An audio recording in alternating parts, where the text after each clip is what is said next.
It is easy to love humanity. The harder part is loving the human being.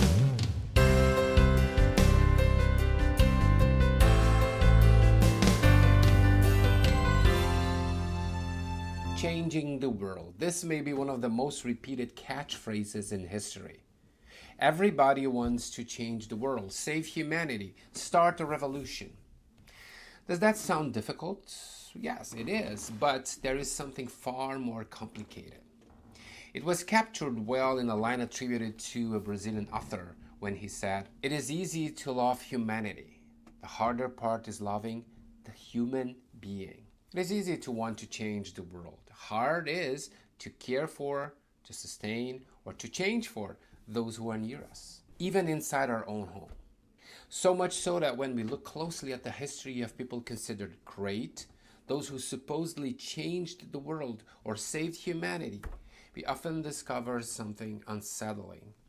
Many of them left behind broken families, neglected spouses, abandoned children, and other things. They failed to guide their own household. There was unhappiness right in their own backyard. Here are some examples of people who are said to have impacted the world, changed the world, in their personal dramas. Jean-Jacques Rousseau, he spoke eloquently about education, virtue, and forming the ideal human being. Yet all 5 of his own children were abandoned to foundling hospitals. Friedrich Nietzsche, he exalted human strength, self-creation, and the will to power. And yet his own life was marked by deep fragility, isolation, and eventual mental collapse. Karl Marx, he devoted his life to writing about the dignity of labor and the plight of the working class.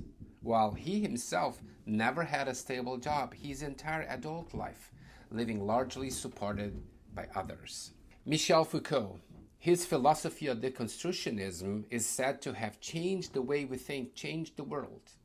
Yet it offers little help in sustaining a life, a home, or a community, leaving behind not renewal, but what it left behind was fragmentation. These observations are meant to warn.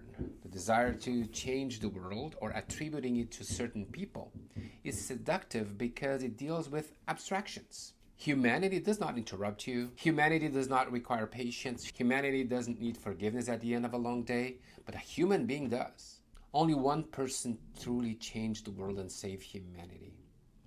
And from there, starting with 12 disciples, he reached every human being at every time and place. His name is Jesus Christ. On his cross, he did not save the world by force, but by sacrifice. He did not redeem humanity by control, but by love. He did not bring fragmentation, but unity. Power of his perfect love to imperfect people. Yes, the desire to change the world can be dangerous, but caring faithfully for what God has placed in front of you is not. Wanting to change the world often produces totalitarianism. Being changed by Christ produces true transformation. The gospel does not begin with a call to fix everything. It begins with a promise. A promise that God has acted decisively in Jesus Christ to change the world. And from that promise flows a new way of living. Not obsessed with saving all humanity, but faithfully loving the human being near us, your spouse, your children, your neighbor, your congregation, your daily responsibilities. This is not small work. This is hard and holy work, because the world is not changed by grand slogans alone. It is changed when sinners are forgiven, when lives are renewed, when homes are cared for, when Christ's love takes concrete shape in ordinary places. Jesus did not ask us to save the world. He already did it. He calls us to follow him, and that changes everything.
7 minutes. It's good to have you with us here. Once a week we bring music and message here at Hope Lutheran Church, Port Coquitlam, Canada. It's good to have your company. Leave your comment or your like. Share this message if you wish so. It's always good to have your interaction with us. Blessings on your day, on your week, and I'll see you next time.